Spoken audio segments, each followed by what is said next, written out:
नमस्कार बच्चों, online video lecture की कड़ी में आपका स्वागत है।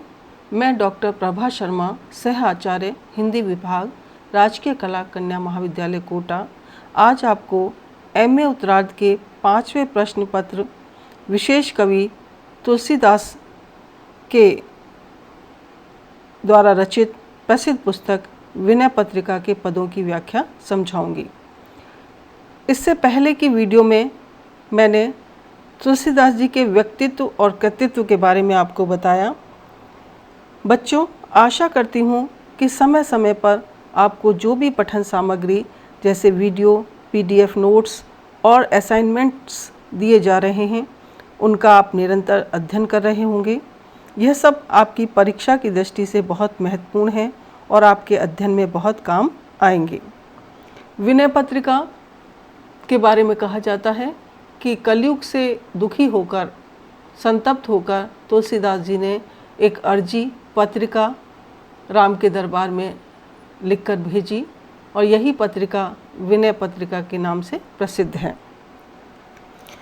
तो आइए अब शुरू करते हैं विनय पत्रिका के पद। यदि आपके पास अपनी पुस्तक है तो उसे निकाल लीजिए। जैसा कि सिलेबस में मैंने आपको बताया था, विनय पत्रिका का उत्तरार्ध आपके कोर्स में है। पृष्ठ संख्या 230 और पद संख्या 137 निकाल लीजिए। यदि पुस्तक नहीं है तो भी कोई बात नहीं, पद आपको स्क्रीन पर दिख जाएगा। जो पे कृपा रघुपति कृपालु की, बैर और के कहा सरे, होई न बाको बार भक्त को, जो को कोटि उपाय करे। तके नीच जो मीच साधु की, सो पामर तेहि नीच मरे। वेद विदित प्रहलाद कथा सुनी, को न भगति पथ पाँव धरे। गज उधारे हरिथप्य विभीषण, ध्रुव अविचल कबहु न टरे।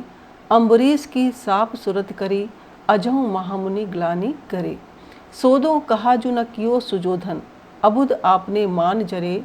प्रभु प्रसाद सौभाग्य विजय जस, पांडु तने बरी आई बरे। जोई जोई कूप खनेगो पर कहें, 66 फिरते ही कूप परे। सपने हूँ सुकना संत द्रोही कहें, सुरतरु सोऊ विस्फरन फरे। हैं काके द्वे शीस ईस के, जो हट जन की सीव चरे। तुलसीदास रघुबीर बाहुबल, सदा अभय काहू न डरे। तो बच्चों, यह पद तुलसीदास द्वारा रचित विनय पत्रिका से उद्धृत है और इसके अंतर्गत तुलसीदास जी ने अपने प्रभु श्री राम की दयालुता का, उनकी कृपा का, उनकी महिमा का वर्णन किया है। वे कहते हैं कि जो पे कृपा रघुपति कृपालु की, कि जिसके ऊपर दयालु श्री राम की कृपा होती है, बैर और के कहा सरे, उससे बैर करके कुछ लाभ नहीं, उसका कोई कुछ नहीं बिगाड़ सकता, क्योंकि उसके रक्षक प्रभु श्री राम हैं। होई न बाको बार भक्त को, जो को कोटि उपाय करे। भले ही कोई करोड़ों उपाय कर ले, परंतु फिर भी ईश्वर के भक्त का कोई बाल भी बांका नहीं कर सकता, क्योंकि ईश्वर का वरद हस्त उसके सिर पर रहता है। तके नीच जो मीच साधकी, जो संत व्यक्ति की मृत्यु की कामना करता है, उसके बारे में बुरा सोचता है, सो पामर ते ही मीच मरे, वह दुष्ट व्यक्ति स्वयं ही मर जाता है, स्वयं अपने लिए बुरा करता है। वेद विदित प्रहलाद कथा सुनी, को न भगति बत पाँव धरे, कि वेदों में भी प्रसिद्ध भक्त प्रहलाद की कथा को सुनकर कौन ऐसा व्यक्ति है जो भक्ति के मार्ग पर पाँव नहीं रखेगा। अर्थात भक्त प्रहलाद की कथा सर्वप्रसिद्ध है कि किस प्रकार अपने भक्त प्रहलाद को बचाने के लिए भगवान ने नरसिंह अवतार धारण किया और उसकी रक्षा की। इस बात को सुनकर, याद करके सभी भक्ति के मार्ग का अनुसरण करते हैं। गज उधारे, गज की रक्षा की उन्होंने मगरमच्छ से, कि एक बार हाथी का पाँव मगरमच्छ ने नदी के अंदर जकड़ लिया और उसने ईश्वर को पुकारा। ईश्वर भगवान दौड़े दौड़े उसकी रक्षा के लिए चले आए। हरि थप्यो विभीषण, और विभीषण को राज्य सौंपा लंका का। ध्रुव अविचल कबहु न टरे, और भक्त ध्रुव को अटल भक्ति प्रदान की। अम्बरीश की साफ सूरत करे अजहू महामुनि ज्ञान करे। और भक्त अम्बरीश के को दिए गए श्राप की याद करके महामुनि दुर्वासा ऋषि अभी भी ग्लानि से जले जा रहे हैं कि उन्होंने अम्बरीश को श्राप दिया। यह बात उनके मन को अभी भी संताप दे रही है। सोदो कहा जो न कियो सुजोधन अबुध आपने मान जरे, कि दुर्योधन ने कौन सा अनिष्ट पांडवों के प्रति नहीं किया, कौन सा बुराई ऐसी है जो उन्होंने उनके बारे में नहीं की। उनका सदैव बुरा ही सोचा दुर्योधन ने। अबुध आपने मान जरे, और फिर वह मूर्ख अज्ञानी अपने अहंकार में ही जलता रहा। प्रभु प्रसाद सौभाग्य विजय जस, कि प्रभु की कृपा से पांडु तने बरी आइए, पांडवों ने बरियाई माने हठपूर्वक जबरदस्ती सौभाग्य यश और विजय प्राप्त कर ली। किसकी कृपा से? कृष्ण भगवान की कृपा से, क्योंकि कृष्ण उनके रक्षक थे, उनके संरक्षक थे, उनके मित्र थे। उनका वरद हस्त सदैव पांडवों पर रहा। तो दुर्योधन ने भले ही उनके प्रति कितना अत्याचार किया या उनके विषय में बुरा सोचा, परंतु अंत में विजय पांडवों की ही हुई। जोई जोई कूप खनेगो परखें, जो जो दूसरों के लिए कुआं खोदेगा, 160 फिर ते ही कूप परे। वह 60 मतलब वह नीच व्यक्ति स्वयं ही उस कुएं में गिर जाएगा। अर्थात कभी भी किसी का बुरा नहीं सोचना चाहिए। यदि किसी का बुरा सोचते हैं तो वह अपना ही बुरा होता है। सपने हूँ सुखना संत द्रोही कहे, सपने में भी संत पुरुषों से द्रोह ईर्ष्या नहीं करनी चाहिए। सुरतरु सो विष फरन फरे, यदि कोई ऐसा करता है तो उनके लिए सुरतरु माने कल्प वृक्ष भी विष फरने विषैले फल देने वाला हो जाता है। कि कल्प वृक्ष के बारे में कहा जाता है कि वे मनोकामनाओं की पूर्ति करने वाला वृक्ष है, कि उससे जो भी मांगो वो मिलता है। परंतु यदि कोई नीच व्यक्ति है, दुष्ट व्यक्ति है, तो उसके लिए कल्प वृक्ष पे भी विषैले फल ही उगते हैं, मिलते हैं। है काके द्वै शीस, ईस के जो हट जन की सीव चरे, कि किसके दो सिर हैं जो भगवान की भक्तों की सीमा में विचरण कर सकता है। अर्थात सभी के पास एक सिर है और सभी को अपना सिर प्यारा है। कोई नहीं चाहता कि मेरा सिर कट जाए। तो यदि भगवान के भक्तों का कोई अहित करता है, अनिष्ट करता है, तो फिर भगवान जो है अपने भक्ति की रक्षा करने के लिए हर संभव उपाय करते हैं। तुलसीदास रघुबीर बाहुबल सदा, अभय काहू न डरे। तुलसीदास कहते हैं कि जिन्हें अपने प्रभु श्री राम की बाहुओं का, भुजाओं का भरोसा है, विश्वास है, वो सदैव अभय रहते हैं, निर्भय रहते हैं। उन्हें काहू न डरे, वो उन्हें किसी का डर नहीं सताता है। तो ऐसी प्रभु श्री राम की महिमा है। अब व्याख्या के पश्चात अब इसमें काव्य सौंदर्य लिखेंगे और काव्य सौंदर्य के अंतर्गत आप इस पद में जो जो आपको विशेषताएं दिखाई देती हैं उनका उल्लेख करेंगे। जैसे इस पद में शांत रस है, ब्रज भाषा है इसकी, और इससे मिलता जुलता भाव भी यदि किसी कवि, किसी लेखक ने यदि कहा है तो आप उसको भाव साम्य के अंतर्गत दे सकते हैं। जैसे इससे मिलता जुलता जो भाव है वो रहीम के दोहे में देखने को मिलता है। देखें, कहू रहीम का कर सके, ज्वारी चोर लबार, जो पात राखन हार है, माखन माखन चार।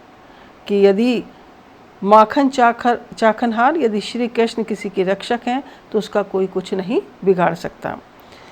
ऐसे ही सूरदास ने भी इससे मिलता जुलता भाव अपने पद में व्यक्त किया है। जाको मनमोहन अंग करे, ताको केस खसे नहीं सिरते, जो जग बैर परे। कि जिसका मनमोहन रक्षा करते हैं उसके सिर का बाल भी कोई नहीं हिला सकता, चाहे सारा संसार उसका दुश्मन हो जाए। दूसरा पद है, ते नर नर रूप जीवत, भव भंजन पद विमुख अभागी, निस्बासर रुचि पाप असुचि मन, खलमति मलिन निगम पथ त्यागी। नहीं सतसंग भजन नहीं हरि को, सवन न राम कथा अनुरागी, सुत बित दार भवन ममता निसी, सोवत अति न कबहु मति जागी। तुलसीदास हरि नाम सुधा तजी, सठ हटि पियत विषय विष मांगी, सूकर स्वान श्रगाल सरिस जन, जन्मत जगत जननी दुख लागी। यहाँ तुलसीदास जी बताना चाहते हैं कि मनुष्य जीवन की सार्थकता केवल भगवत भजन में है, कि यदि कोई ईश्वर की भक्ति नहीं करता है, ईश्वर से अनुराग नहीं रखता है, तो उसका जन्म लेना ही व्यर्थ है। वे कहते हैं, ते नर नरक रूप जीवत, भव भंजन पद विमुख अनुरागी, कि जो संसार के बंधनों से मुक्त कराने वाले हैं, जन्म मरण के बंधन से मुक्त कराने वाले प्रभु श्री राम हैं, उनसे जो विमुख रहता है, विरक्त रहता है, ऐसा अभागी व्यक्ति नरक के समान है। ऐसे व्यक्ति का जीवन नरक के समान है जो भगवान से विमुख रहता है, उनकी भक्ति नहीं करता, उनकी आराधना नहीं करता, उनमें अनुराग नहीं रखता। निस्बासा रुचि पाप, कि रात दिन वे उनका मन पाप में लगा रहता है, वही पाप कर्म ही उसको अच्छे लगते हैं। असुचि मन, उसका मन बहुत अपवित्र रहता है। खलमती, उसकी बहुत ही दुष्ट बुद्धि होती है, मलिन होती है, नीच बुद्धि का व्यक्ति होता है वो। निगम पथ त्यागी, और वेदों द्वारा बताए गए पथ को वो अनुसरण नहीं करता, उसका त्याग करता है, वेदोक्त मार्ग का वो त्याग कर देता है, वेदों द्वारा बताए हुए मार्ग का अनुसरण नहीं करता। नहीं सत्संग, ना ही सत्संग करता है, सच्चे लोगों की संगति नहीं करता है। भजन नहीं हरि को, भगवान का भजन नहीं करता है। श्रवण न राम कथा अनुरागी, और कानों से राम की कथा को प्रेम से नहीं सुनता है। भगवान की कथा में उसका कोई अनुराग नहीं है, उसका कोई मन नहीं है, रुचि नहीं है। सुत बित दार भवन ममता निसी, कि सुत पुत्र, बित धार दार स्त्री, भवन घर, कि पुत्र धन स्त्री और भवन रूपी ममता रूपी रात्रि में वो सोता रहता है, इन्हीं के मोह जाल में फंसा रहता है। ये मेरे बेटा है, मेरे पास इतना धन है, ये मेरी पत्नी है, ये मेरा बड़ा सा मकान है, इन सब की मोह माया में वो लगा रहता है। न कबहू मति जागे, इन सब के मोह से उसकी बुद्धि कभी जागृत नहीं होती है। तुलसीदास हरि नाम सुधा तजी, तुलसीदास कहते हैं कि भगवान के नाम रूपी अमृत को त्याग कर सठ, वह दुष्ट मूर्ख व्यक्ति हठपूर्वक जबरदस्ती पियत विषय विष मांगी, जबरदस्ती विषय रूपी विष को मांग मांग कर पीता रहता है। कहने का भाव यह है कि भगवान की भक्ति को छोड़कर विषय वासनाओं में वह सदैव फंसा रहता है। सूकर स्वान सगाल सरिसजन, कि सूकर माने सुअर, स्वान माने कुत्ता, शगाल गीदड़ के समान ऐसा मनुष्य का जन्मत जगत जननी दुख लागी। ऐसे व्यक्ति का जन्म केवल अपनी माता को दुख देने के लिए होता है। उसका जीवन सुअर, कुत्ते और गीदड़ के समान इस पृथ्वी पर रहता है, और उसका जन्म ही अपनी माता को कष्ट देने के लिए होता है। इस पद में भी ब्रजभाषा है, शांत रस है, और मनुष्य जीवन की सार्थकता का इसमें चित्रण किया है। धन्यवाद।